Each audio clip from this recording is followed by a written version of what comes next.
ونستعينه ونستغفره ونؤمن به ونتوكل عليه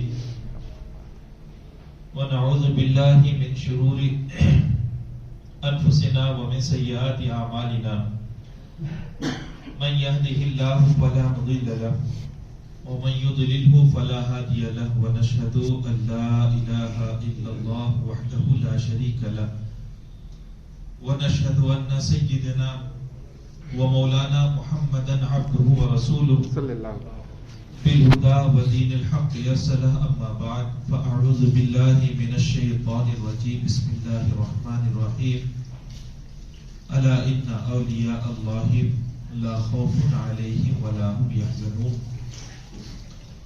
صدق الله العظيم وبلغنا رسوله النبي الأمين المتين الكريم ونحن على ذلك لمن الشاهدين والشاكرين والحمد لله رب العالمين.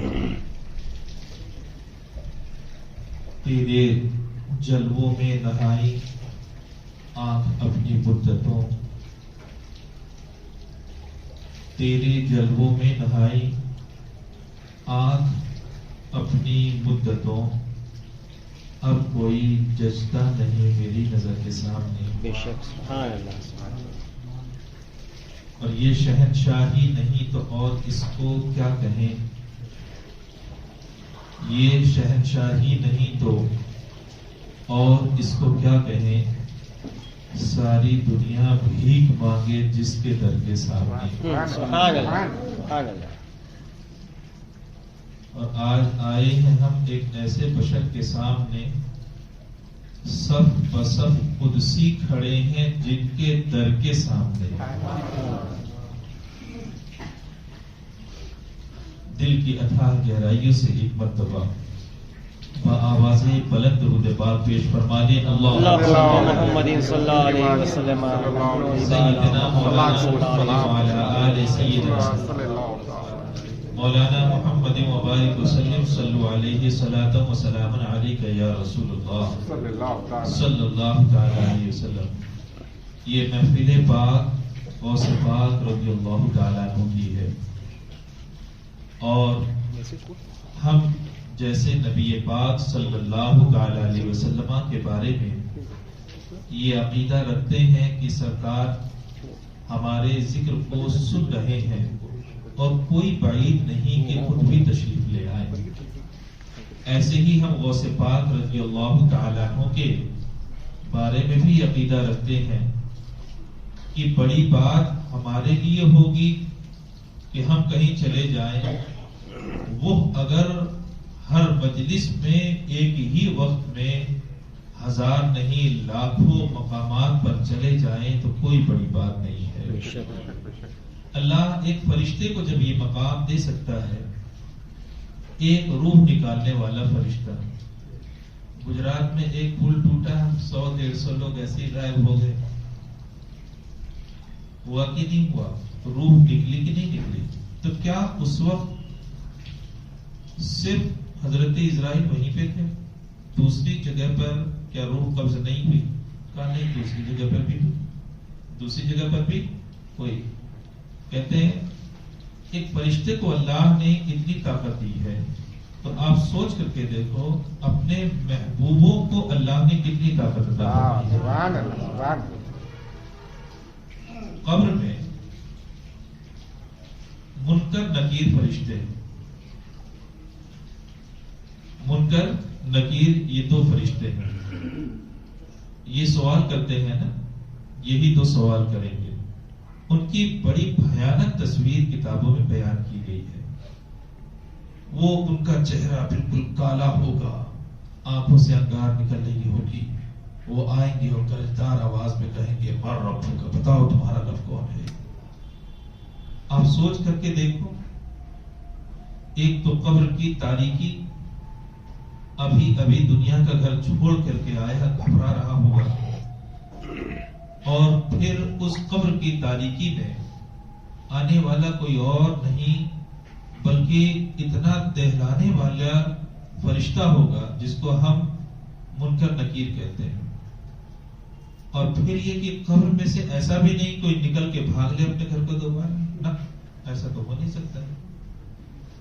یہ تو وہ سفر ہے جس سفر کے بعد واپسی نہیں ہے، جس سفر کے بعد واپسی نہیں ہے. تو آپ یہ بتاؤ، منکر نکیر کیا ایک ہی قبر میں آتے ہیں؟ منکر نکیر جو ہیں کیا وہ ایک ہی قبر میں آتے ہیں؟ بھئی آج ہندوستان میں ابھی اس وقت کسی کا انتقال ہو رہا ہے، اس کو دفنایا جا رہا ہے، تو وہاں یہاں موجود ہے. تو کیا امریکہ انگلینڈ میں لوگ مر نہیں رہے کیا؟ جو یہاں سے کئی سمندروں کے پار، ہزاروں لاکھوں کلومیٹر مسافت کے بعد وہاں پر کیا کوئی مر نہیں رہا؟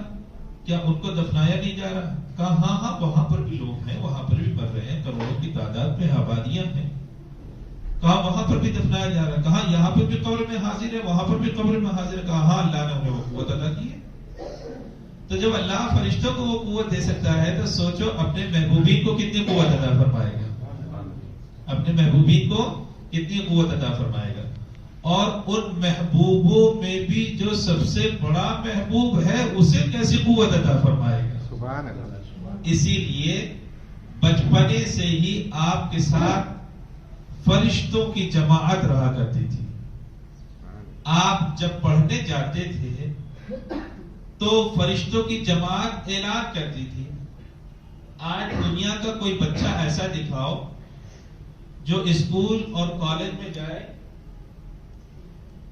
اسکول اور کالج میں جائے اور کوئی اعلان کرنے والا دکھائی نہ دے لیکن اعلان کی آواز سنائی دے. اگر کسی بچے کے ساتھ ایسے ہونے لگا تو بس کلاس میں وہی بچہ جائے گا، باقی تو بھاگ جائیں گے. اگر اعلان کرنے والا دکھائی نہ دے اور صرف آواز سنائی دے تو سب لوگ بچے جو ہیں ڈر کر کے بھاگ جائیں گے. غوث پاک رضی اللہ تعالیٰ عنہ کی بات الحمدللہ کہ بچے جب غوث پاک کی صورت دیکھتے تھے تو سارا ڈر دل سے نکل جایا کرتا تھا. اور آپ کی صورت پر ایک مرتبہ نظر پڑ جاتی تو کیسے وقت گزر جاتا کسی کو اندازہ بھی نہ ہوتا، اور کیا کیا معاملات ہوتے وہ بھی اندازہ نہیں ہوتا تھا. حضرت غوث پاک کو اللہ نے اتنا خوبصورت بنایا تھا. فرشتے اعلان فرماتے ہٹ جاؤ راستہ دے دو، ہٹ جاؤ راستہ دے دو. اور کیا اعلان کرتے کہ اللہ کا ولی آ رہا ہے، اللہ کے ولی کے لیے راستہ دے دو. اللہ نے فرشتوں کو متعین فرمایا. کہتے ہیں غوث پاک رضی اللہ تعالیٰ عنہ جب پیدا ہوئے تھے تو آپ کے لب، آپ کے ہونٹ ہل رہے تھے، آپ کے ہونٹ ہل رہے تھے. آج اگر بچہ پیدا ہوتا ہے تو رونے کے لیے نہ ہونٹ ہلاتا ہے یا پھر دودھ پینے کے لیے ہونٹ ہلاتا ہے یا کبھی کبھی ہنس بھی دیا کرتا ہے. لیکن غوث پاک میں یہ تینوں باتوں میں سے کوئی بات نہ تھی. نہ دودھ کے لیے لب ہلا رہے تھے اور نہ ہی رو رہے تھے اور نہ ہی ہنس رہے تھے. البتہ آپ کے لبہائے مبارک ہل رہے تھے. لوگوں نے کان لگا کر کے سنا کہ دنیا کا یہ بچہ کیا کہہ رہا ہے اور اس کے ہونٹ کیوں ہل رہے ہیں. تو سننے والوں نے بتایا تھا کہ غوث پاک کی زبان سے اللہ اکبر اللہ اکبر اللہ اکبر کی صدائیں نکل رہی تھی. سبحان اللہ. تو جن کی گھٹی میں اللہ کا نام، جو پیدا ہوتے ہی اللہ کی وحدانیت اور اللہ کی بڑائی کو بیان کرنے لگے، تو سوچو یہ تو دودھ پینے کا زمانہ تھا نا، تو اس کا بچپنا کتنا اعلیٰ ہوگا. اور جس کا بچپنا اتنا اعلیٰ ہوگا تو سوچو جوانی کتنی اعلیٰ ہوگی، اور جس کی جوانی اتنی اعلیٰ ہوگی تو سوچو بڑھاپا کتنا اعلیٰ ہوگا. ماشاءاللہ آج بڑی خوشی ہو رہی ہے کہ آگے بڑھانے کی نوبت آ گئی ہے. اللہ ہم سب کو استقامت عطا فرمائے. جس کا بچپنا، جس کا دودھ پینے کا زمانہ اتنا اعلیٰ ہو تو آپ سوچو اس کا بچپنا کتنا اعلیٰ ہوگا، ہے نا. حضرت محمد کاکیس علیہ الرحمہ، یہ غوث پاک رضی اللہ تعالیٰ عنہ کے بچپنے میں کے بزرگ ہیں، ہے نا؟ یہ بڑھاپے کو پہنچ چکے تھے اور غوث پاک رضی اللہ تعالیٰ عنہ بچپنے میں تھے بھی۔ کہتے ہیں حضرت محمد کاکیس یہ کون سے بزرگ ہیں؟ تو حضرت شاہ بزاز علی رحمت و رضوان فرماتے ہیں کہ میں نے ایک مرتبہ نبی پاک صلی اللہ تعالی علیہ وسلم کو خواب میں دیکھا۔ سبحان اللہ، سبحان اللہ، سبحان اللہ۔ نبی پاک صلی اللہ تعالی علیہ وسلم کو خواب میں دیکھا۔ میں نے پوچھا، اے اللہ کے پیغمبر، اس زمانے میں حضرت محمد کاکیس کا کیا حال ہے؟ وہ کس مقام اور کس مرتبے پر فائز ہیں؟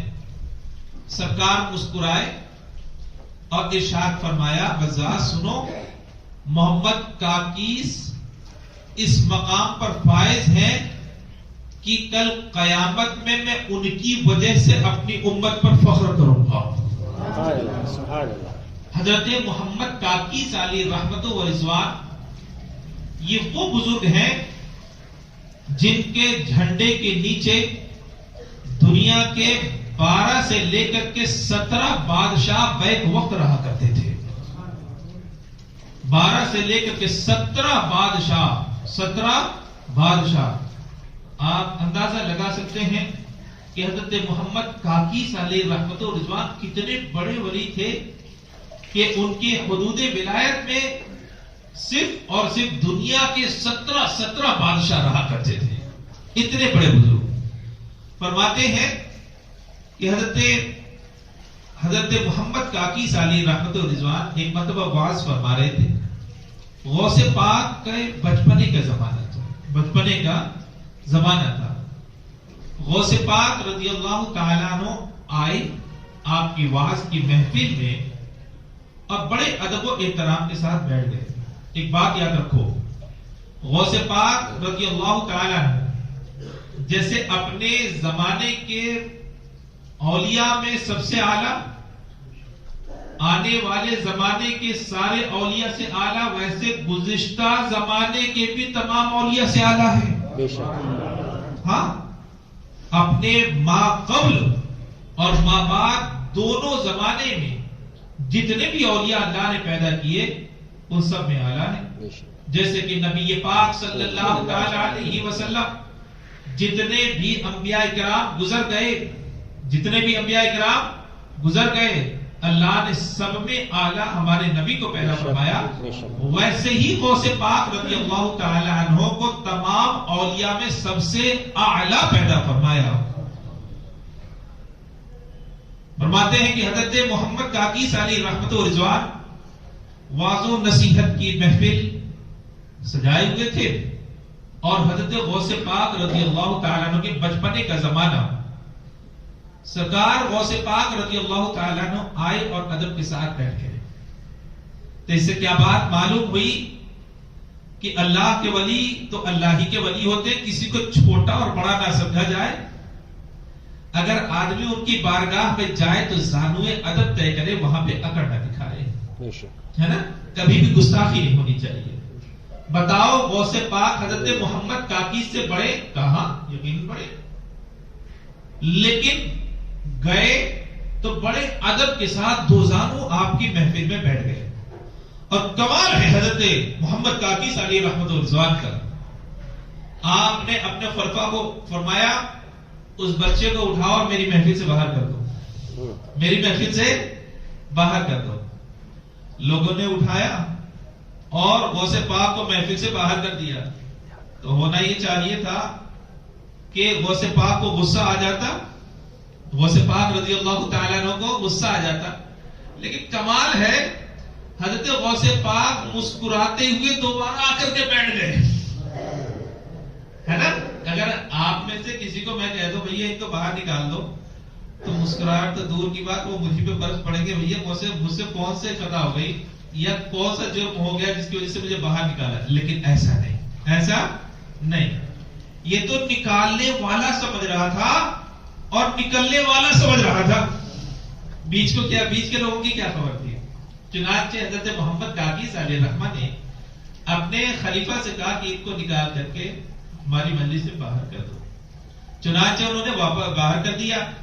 تو بجائے اس کے کہ حضرت غوث پاک رضی اللہ تعالی عنہ کو غصہ آ جاتا، تیش آ جاتا، میری ہتک ہو گئی، میری بے عزتی ہو گئی، اچھا کچھ بھی نہیں، نکالا گیا تو آپ نکل بھی گئے، اور جب باہر چھوڑ کر کے خلیفہ آ کر کے حضرت محمد کاکیس کے پاس بیٹھے تو پھر مسکراتے ہوئے آئے اور جہاں بیٹھے تھے وہی دو زانو بیٹھ گئے، وہی دو زانو بیٹھ گئے. حضرت محمد کاکیس علیہ رحمت و رضوان کی دوبارہ نظر پڑی تو آپ نے پھر اپنے دوسرے خلیفوں کو کہا کہ اس بچے کو میں نے کہا تھا باہر نکالنے کے لیے، تم نے نکالا نہیں. کہا حضور ابھی نکال کر کے آتا ہوں. پھر اٹھایا بچے کو، اٹھا کر کے مجلس سے باہر چھوڑ دیا، اٹھا کر کے مجلس سے باہر چھوڑ دیا. اللہ اکبر. غوث پاک کو پھر بھی غصہ نہیں آیا. حضرت غوث پاک رضی اللہ تعالیٰ عنہ کو پھر بھی غصہ نہیں آیا. آپ پھر مسکراتے ہوئے آئے اور جہاں بیٹھے تھے وہی دو زانو دوبارہ بیٹھ گئے. اب حضرت محمد کاکیس نے تیسری مرتبہ جب دیکھا تو ارشاد فرمایا کہ ان کو لے جا کے مجلس سے دور چھوڑ کر کے آ جاؤ، مجلس سے دور چھوڑ کر کے آ جاؤ. ایک تیسرا خلیفہ اٹھا اور اس نے حضرت غوث پاک کو اٹھایا اور مجلس سے دور لے جا کر کے چھوڑ دیا. حضرت غوث پاک ٹہلتے ہوئے آئے، پھر وہیں پر آ کر کے بیٹھ گئے.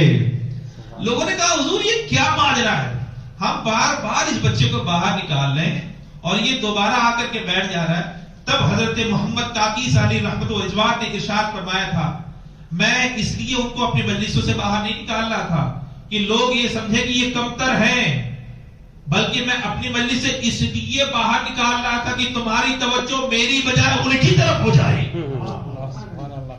تمہاری توجہ میری بجائے اس بچے کی جانب ہو جائے. اس کے بعد غوث پاک رضی اللہ تعالیٰ عنہ کو اٹھایا، اپنے قریب بلایا، سینے سے لگایا، پیشانی کو بوسا دیا اور ارشاد اب فرماتے ہیں اپنی داڑھی کو پکڑ کر کے، ان کی داڑھی سفید ہو گئی تھی، وہ بڑھاپے کی منزل طے کر رہے تھے نا، وہ بڑھاپے کی منزل طے کر رہے تھے.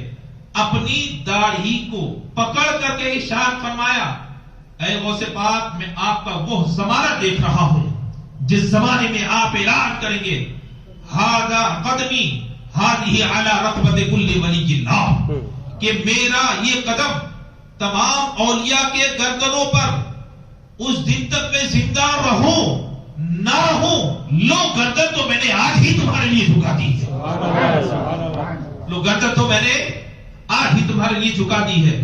اور پھر غوث پاک رضی اللہ تعالیٰ عنہ عرض کیا کہ جس دن آپ یہ اعلان فرمائیں گے اس بوڑھے کو نہ بھول جائیں. داڑھی پکڑ کر کے کہا تھا، داڑھی پکڑ کر کے کہا تھا بال میرے سفید ہو چکے ہیں، بال میرے سفید ہو چکے ہیں، بوڑھا ہو چکا ہوں، میں بوڑھا ہو چکا ہوں، اور آپ کے اعلان کرنے کا زمانہ جو ہے ابھی دور ہے، میں اس زمانے کا اعلان کا انتظار نہیں کر سکتا، نہ جانے موت کا فرشتہ کب آ جائے، لہذا لو آج ہی میں نے اپنی گردن کو جھکا دیا.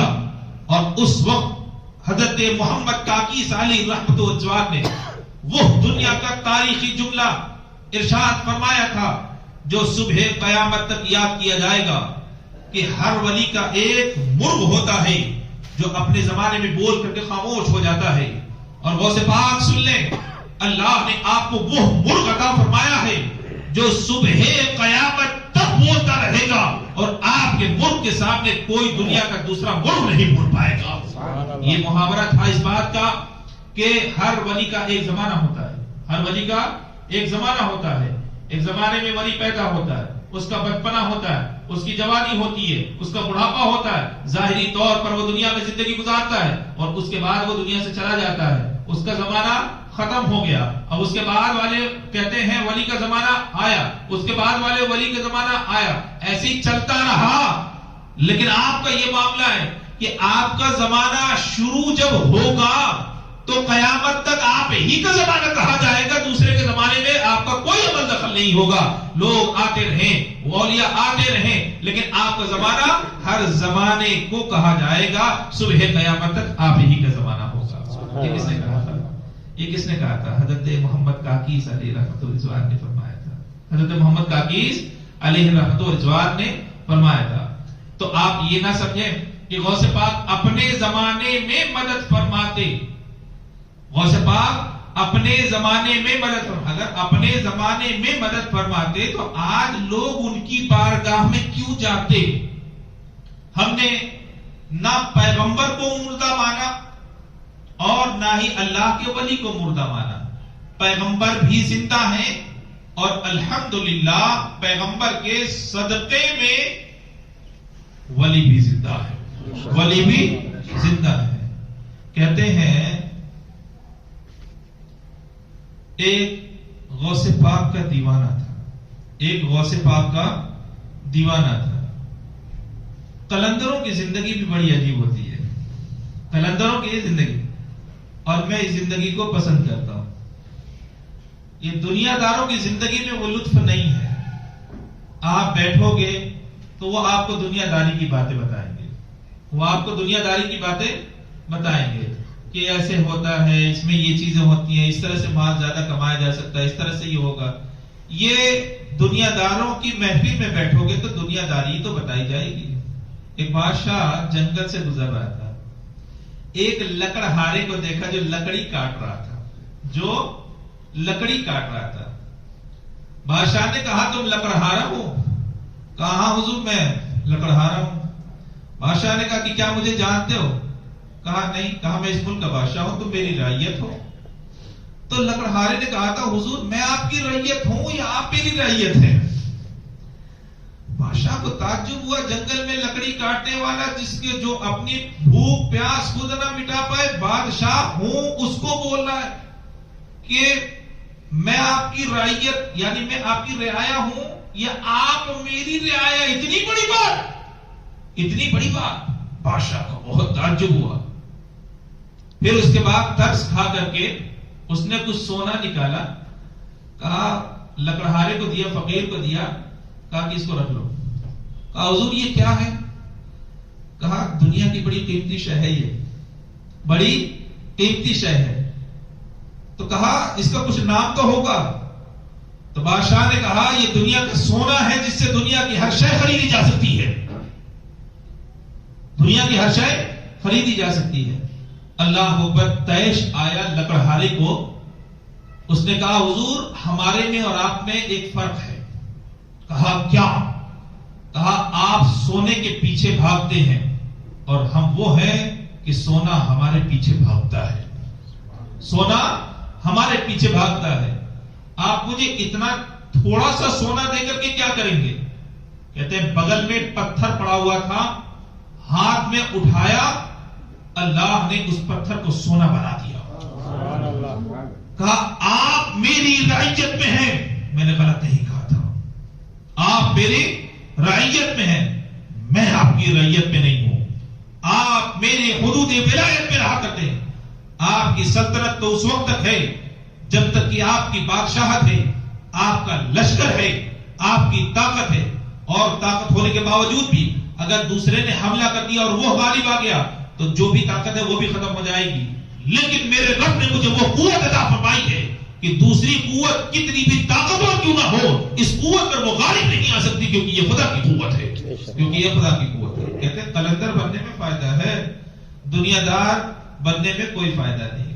دنیا دار بننے میں کوئی فائدہ نہیں. کہتے ہیں ایک ملک میں دو بادشاہ نہیں رہ پاتے. ایک ملک میں دو بادشاہ نہیں رہ پاتے، لیکن ایک کمبل میں 7 فقیر رہ لیا کرتے ہیں. ایک کمبل میں 7 فقیر رہ لیا کرتے ہیں. آج کیسا زمانہ آ گیا نا. آج کیسا زمانہ آ گیا. لوگ پہلے مہمانوں کو اپنے ہاں برکت کا سبب سمجھتے تھے، لے جاتے تھے، اپنے ہاں لے جاتے تھے. اور یہ عقیدہ رہتا تھا کہ مہمان کے قدم پڑ جائیں تو اللہ برکت عطا فرمائے. برکت تو ہوتی تھی، برکت تو ہوتی تھی. اور ساری سہولتوں کے ہونے کے باوجود بھی کہتے شہر میں ایک ہوٹل تو بک کر دیا جاتا ہے مہمان کے لیے، لیکن گھر میں رکھنا بڑا مشکل ہو جاتا ہے. گھر میں رکھنا بڑا مشکل ہو جاتا ہے. تو کہتے ہیں یہ تو ہمارے اوپر دنیا غالب آتی جا رہی ہے. یہ تو ہمارے اوپر دنیا غالب آتی جا رہی ہے. کہتے ہیں کہ قلندر اسی میں بھلائی ہے، اسی میں بھلائی ہے. اللہ کسی کو بھوکا نہیں رکھتا. ہاں یہ نفس ہے جس کا پیٹ کبھی نہیں بھرتا, جس کا پیٹ کبھی نہیں بھرتا. اب سنو, میں یہ کہہ رہا تھا کہ حضرت غوث پاک رضی اللہ تعالیٰ عنہ کے بارے میں, جو آپ کے قریب ہوا, آپ کے زمانے میں بھی, آپ کے زمانے کے بعد بھی, آپ کے زمانے سے پہلے بھی. سرکار غوث پاک رضی اللہ تعالیٰ عنہ کی جو سرداری ہے وہ پہلے والوں پر بھی ہے اور بعد والوں پر بھی ہے. پہلے والوں پر بھی ہے اور بعد والوں پر بھی ہے. کہتے ہیں کہ 11ویں کے مہینے میں, 11ویں تو کی جاتی ہے نا, بڑے لوگ شوق سے کرتے ہیں, کرنا بھی چاہیے, کرنا بھی چاہیے. یہ ہم جو محفلیں سجا رہے ہیں 11 دن کی, یہ بھی غوث پاک رضی اللہ تعالیٰ عنہ سے برکت لینے کی خاطر ہے نا. اس سے ہم یہ نہ سمجھے کہ ہم بہت بڑا کام کر رہے ہیں. ارے وہ قبول فرما لے, یہ سب سے بڑی بات ہو جائے گی. وہ قبول فرما لے, ہماری محفلوں میں آنا, بیٹھنا, تعاون کرنا, یہ قبول فرما لے کہ یہ ان کا کرم ہے, یہ ان کا کرم ہے. کہتے ہیں غوث پاک رضی اللہ تعالیٰ عنہ کا ایک ایسا بھی دیوانہ تھا جس نے غوث پاک رضی اللہ تعالیٰ عنہ کو دیکھا نہیں تھا, لیکن 11ویں شریف بڑے مزے سے کرتا تھا اور دھوم دھام سے کرتا تھا, دھوم دھام سے کرتا تھا. اس کے بارے میں آتا یہ ہے کہ ایک سال 11ویں کرنے کے جب قریب ہوا, اس کی طبیعت خراب ہونے لگی, اور 11ویں جیسے جیسے قریب آتی گئی اس کی طبیعت اتنی خراب ہوئی کہ وہ مرنے کے قریب ہو گیا. بڑے بڑے اطباء کو دکھایا گیا تو اطباء نے یہ مشورہ دیا کہ یہ مرنے کے قریب ہیں, اب کوئی علاج جو ہے وہ کارگر نہ ہوگا اور کوئی علاج ان کو فائدہ نہ دے گا. بس یہ ہے کہ ان سے وصیت سن لو, یہ جو بولنا چاہیں ان کی باتوں کو سن لو اور جو پورا کر سکتے ہو کر لو, اس کے علاوہ کوئی چارہ کار نہیں ہے. چنانچہ کہتے جیسے جیسے دن قریب آتے گئے گھر میں ماتم منایا جاتا رہا کہ اب بہت کم دن کے مہمان ہیں. بیوی الگ رو رہی تھی, بچے الگ رو رہے تھے. چنانچہ جب اس آدمی کو معلوم ہوا کہ میرے بارے میں اطباء نے ایسا کہہ دیا ہے تو اس نے کہا گھبرانے کی کوئی ضرورت نہیں ہے, جان تو رب کی ہے, یہ تو امانت ہے, وہ جب چاہتا ہے دے دیتا ہے, جب چاہتا ہے واپس لے لیتا ہے, جب چاہتا ہے دے دیتا ہے, جب چاہتا ہے واپس لے لیتا ہے. دنیا سے اتنا دل نہیں لگانا چاہیے کہ جاتے وقت رونا آ جائے. دنیا سے اتنا دل نہیں لگانا چاہیے. کیوں؟ کیونکہ یہاں پر کوئی چیز ہمیشہ کے لیے پیدا ہی نہیں کی گئی ہے. یہاں پر کوئی بھی چیز ہمیشہ کے لیے پیدا ہی نہیں کی گئی ہے. تو اسی لیے دنیا سے زیادہ دل نہیں لگانا چاہیے. کہتے ہیں 2 ذاتیں ہیں جن سے سب سے زیادہ دل لگایا جاتا ہے. کہتے ہیں کہ یا تو اللہ سے دل لگاؤ یا اللہ والوں سے دل لگاؤ, یا اللہ والوں سے دل لگاؤ. تو اس نے اللہ والے سے دل لگا رکھا تھا. کہتے ہیں کہ اس کے موت کا جب وقت آیا تو اس نے ایک نصیحت کی کہ ٹھیک ہے میں رہوں یا نہ رہوں, چونکہ غوث پاک کی 11ویں کرتا تھا وہ رہنا چاہیے. اس کے فیوز برکات جو ہے وہ میں سال بھر دیکھتا ہوں, لہذا میں رہوں نہ رہوں یا نہ رہوں. بہرحال وہ جو 11ویں شریف جو منائی جاتی ہے, کیا ہوتا کیا تھا, شہر کے ہر آدمی کو دعوت دی جاتی تھی اور اس میں سارے قلندر بھی آتے تھے. کہتے ہیں درویش بھی آتے تھے, فقراء بھی آتے تھے, اللہ والے بھی آتے تھے, سب کچھ ہوتا تھا. اس میں کھانا کو کھلایا جاتا تھا. اس نے یہ نصیحت کی میں رہوں یا نہ رہوں, تم یہ کرانا ضرور اپنے گھر والوں کو. اتفاق یہ ہے کہ 11ویں کی صبح ہی اس کا انتقال ہوا. 11ویں کی صبح ہی اس کا انتقال ہوا. اب معاملہ یہ کہ اب 11ویں کرے یا ادھر تدفین کرے. ہاں 11ویں کا دن تو متعین ہے, لہذا اسے نہلا کر کے کمرے میں رکھ دیا گیا, اور پھر اس کے بعد جو دعوتوں کا اہتمام تھا وہ کیا جانے لگا اور کھانا پکایا گیا.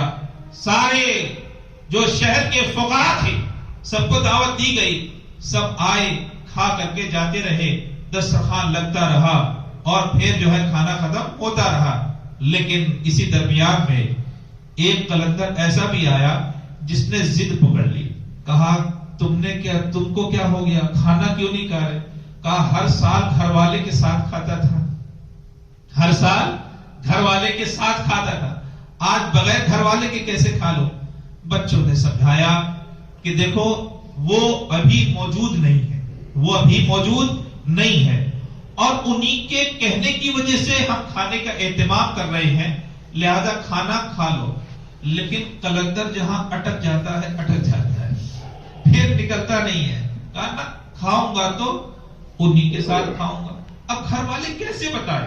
بڑے مشکل سے آنسوؤں کو روک کر کے رکھا تھا نا، بڑی مشکل سے آنسوؤں کو روک کر کے رکھا تھا۔ بیٹا تھا رونے لگا، کہا اے قلندر تو ضد کر رہا ہے، ہاتھ پکڑ کر لے کر کے گیا اور کمرے میں لے کر کے گیا، اور اس کے بعد اس نے بتایا کہ والد گرامی کا انتقال ہو گیا، اب تو ضد نہ کر، اب تو نے سن لیا نا انتقال ہو گیا۔ چنانچہ پھر دسترخوان لگایا اور اس کے سامنے کھانا لگا دیا، لیکن قلندر تھا کہ ضد پکڑ گیا، کہا کھاؤں گا تو گھر والوں کے ساتھ ہی کھاؤں گا، کھاؤں گا تو گھر والوں کے ساتھ ہی کھاؤں گا۔ اللہ اکبر، بیٹے سے جب برداشت نہ ہوا، اس نے یہی تو کہا تھا، کیا تجھے میرے اوپر بھروسہ نہیں، میں جھوٹ بول رہا ہوں، میں غلط بیانی سے کام لے رہا ہوں؟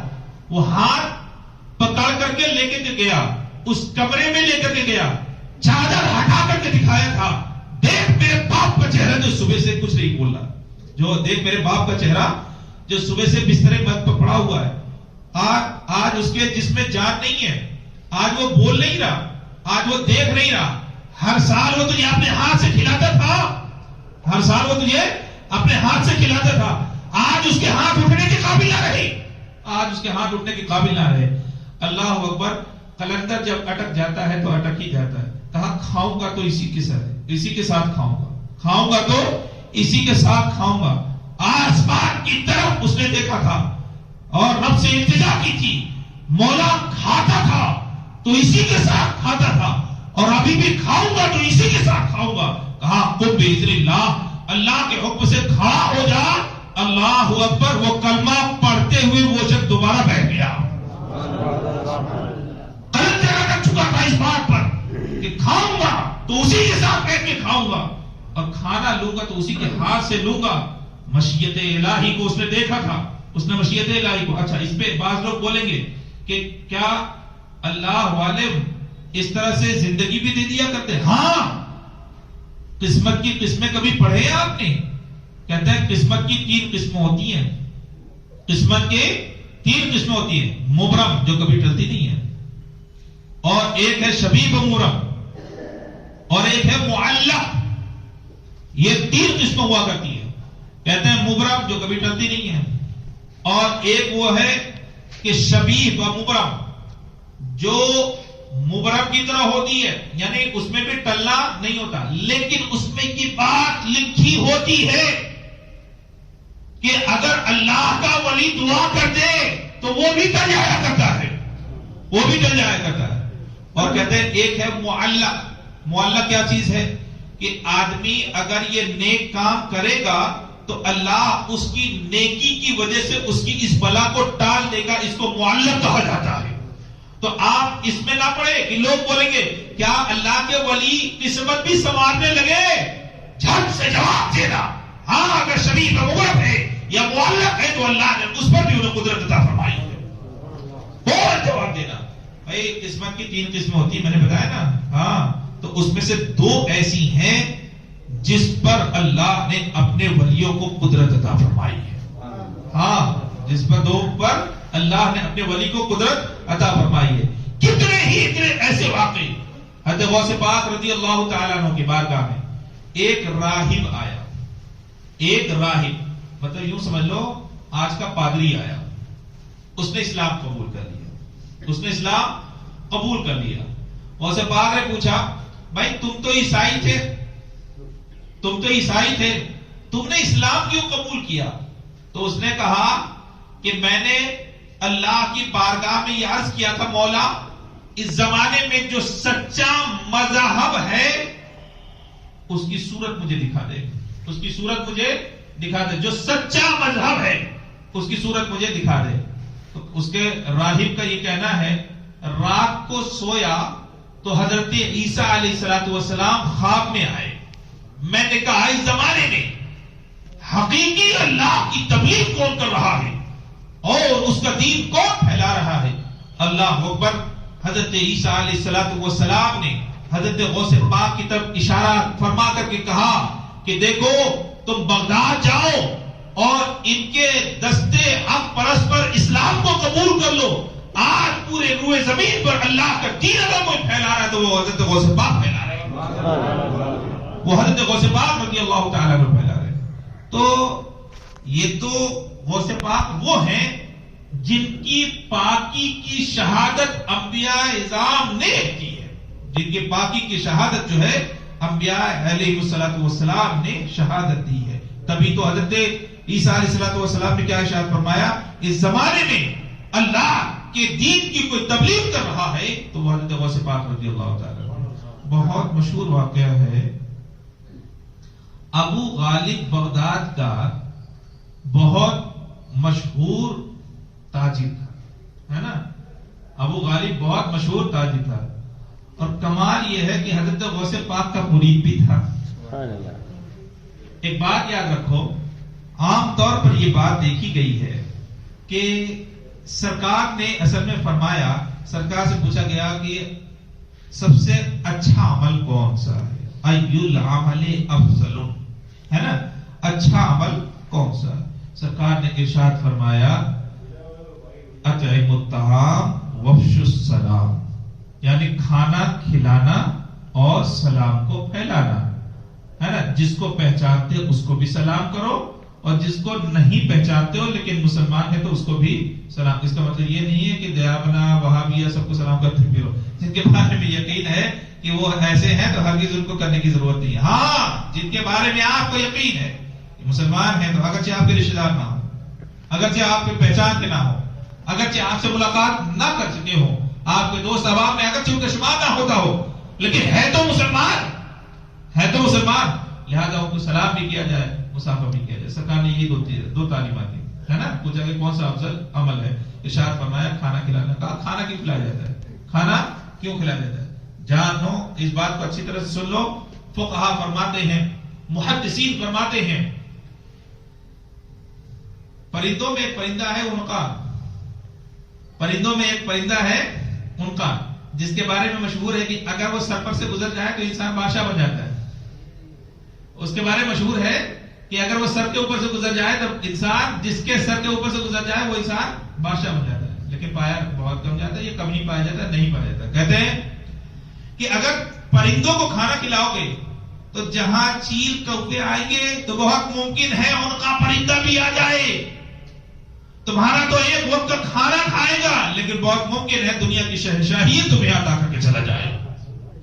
اسی طریقے سے جو فقراء آتے ہیں, کھاتے ہیں اور کھا کر کے چلے جاتے ہیں, بہت ممکن ہے انہی فقراء کے درمیان میں کوئی قلندر زمانہ بھی ہو اور کوئی زبان سے کوئی لفظ ایسا نکل جائے جو اللہ کی بارگاہ میں مقبول ہو جائے.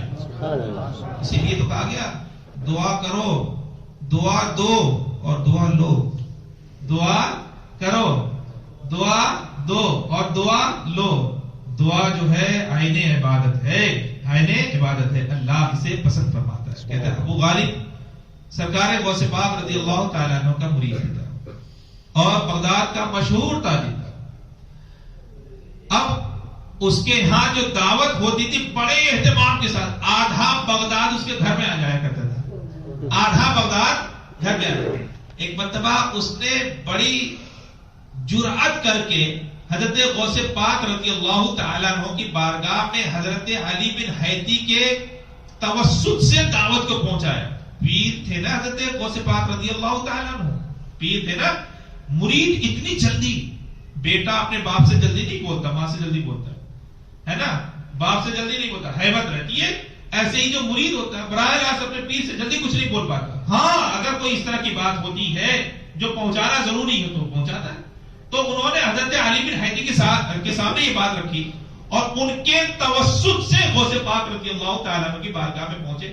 کہا حضور ہمارے آزاد. حضرت غوث پاک رضی اللہ تعالیٰ عنہ نے سر اٹھا کر کے دیکھا اور پھر کہا رک جاؤ. پھر مکاشفہ کیا, پھر کشف کرنے کے بعد کہا کہ ٹھیک ہے تمہاری دعوت ہمیں قبول ہے, تمہاری دعوت ہمیں قبول ہے. ابو غالب نے دعوت کا اہتمام کیا. آپ جانتے ہیں اس کا ایک بچہ تھا اور یوں کہہ لیں اس کا ایک ہی بچہ تھا، ایک ہی بچہ تھا، لولہا تھا، ہاتھ نہیں کام کرتے تھے، لنگڑا تھا، پاؤں بھی نہیں کام کرتے تھے، اور یوں سمجھ لیں ایک طرح سے وہ اپاہج تھا، بول بھی نہیں پاتا تھا، ایک طرح سے وہ اپاہج تھا اور بول بھی نہیں پاتا تھا۔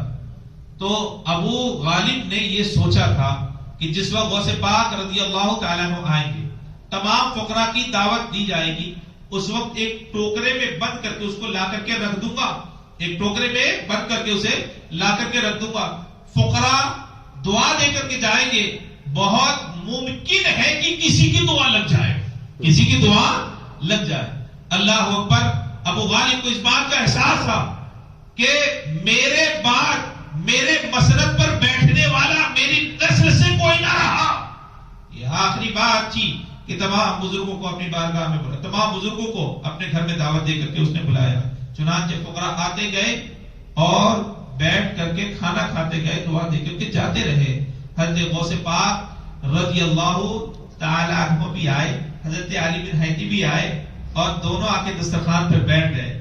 غوث پاک رضی اللہ تعالیٰ عنہ کے سامنے کھانا رکھ دیا گیا، آپ نے گردن کو جھکا لیا، آپ نے گردن کو جھکا لیا، اور پھر جب گردن کو اٹھایا تو کہا ہم اکیلے نہیں کھائیں گے، ارشاد فرمایا ہم اکیلے نہیں کھائیں گے، ٹوکرے میں جو رکھا ہے اس کو بھی بلاؤ۔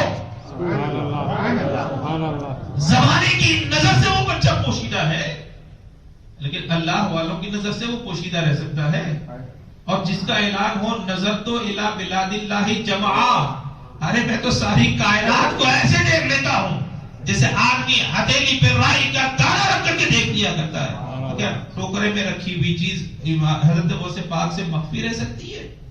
کیا ان کی نظر سے کوئی چیز چھپائی جا سکتی ہے؟ اللہ اکبر۔ غوث پاک رضی اللہ تعالیٰ عنہ نے ارشاد فرمایا اس ٹوکرے سے نکالو تو صحیح۔ اللہ اکبر۔ قدموں پر ابو غالب پڑ گئے اور کہا حضور معذرت کے ساتھ وہ بچہ تو میرا ہی ہے، چل نہیں سکتا، اٹھ نہیں سکتا، کھا نہیں سکتا، دیکھ نہیں سکتا، عقل کا اپاہج ہے۔